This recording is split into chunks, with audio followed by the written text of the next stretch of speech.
Hello everyone, my name is Marco with Board Game Revolution, and today we're taking a sneak peek at Final Frontier's new game, Coloma, which has been designed by Jonny Pac and artwork by Mihajlo. Now, this game is set in the California Gold Rush, and you've decided to leave your jobs and become a pioneer. Do you have what it takes to actually make it big and strike gold, or are you going to make it a bust just like the many before you? Well, let's take a look at the components, mechanics, and gameplay, and get right into it.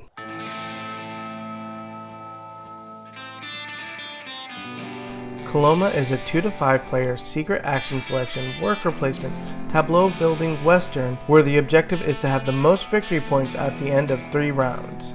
The core game comes with 1 main board, 5 player boards and 5 selected dials, 5 buster cards and a buster pioneer for 2-player setup, 10 hotel cards, 80 town cards, 40 coins, 62 tiles, over 180 wooden markers and meeples, first player marker, and a rulebook.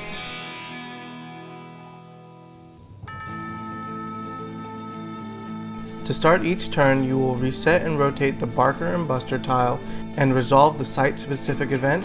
The event we have here gives players 2 dudes to add to their general supply. Players will secretly select which site action they're going to take and reveal it simultaneously. Players will then put their pioneers in the action they selected.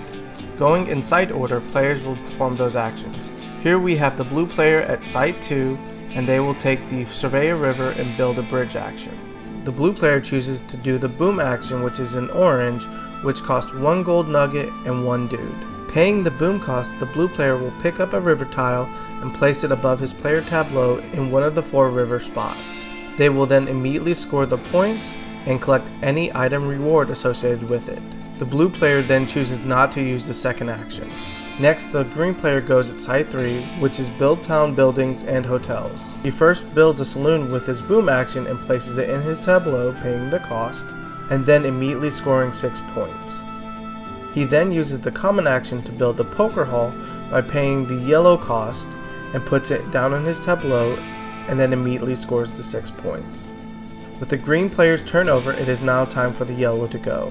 Here in Site 5, they can settle the frontier by using a camp, or defend Coloma by using dudes. The yellow player takes 2 dudes from his tableau and fills a line in front of the outlaws. Players can only ever fill 1 line per action. After every player has taken their actions, the turn is over and players will pick up their pioneers. You will then set up for the next turn until all 5 turns are taken. After the 5th turn is complete, a shootout is ready to begin. During the shootout, if players outnumber the outlaws run away and the players are victorious. Players will then score points based on who had the most dudes within the shootout. If the outlaws outnumber the players, then the outlaws win and they tear through Coloma. Players will still score points, but at a higher price against them.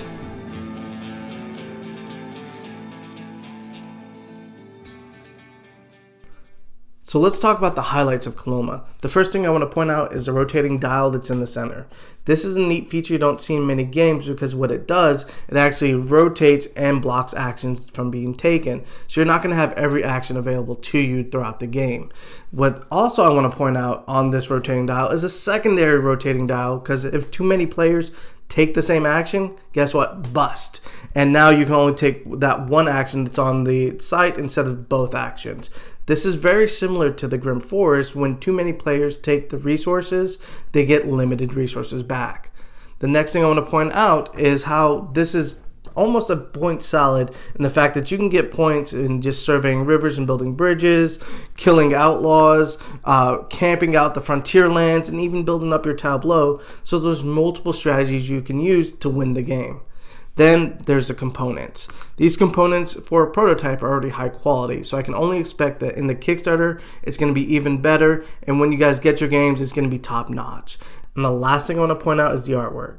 For those who don't know who the artist is, his name is Mihajlo. He's done a lot of the work for Shem Phillips in the West Kingdom series and North Sea series, and he doesn't disappoint here. Everything, if this is final, it's great already, and if it's not, I can't wait to see what they have in store for us in the Kickstarter. Well, if you like what you see here, please make sure to check out Coloma on Kickstarter February 20th, or you can go to their Facebook page or Final Frontier's Facebook page.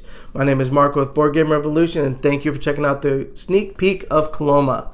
See you guys later.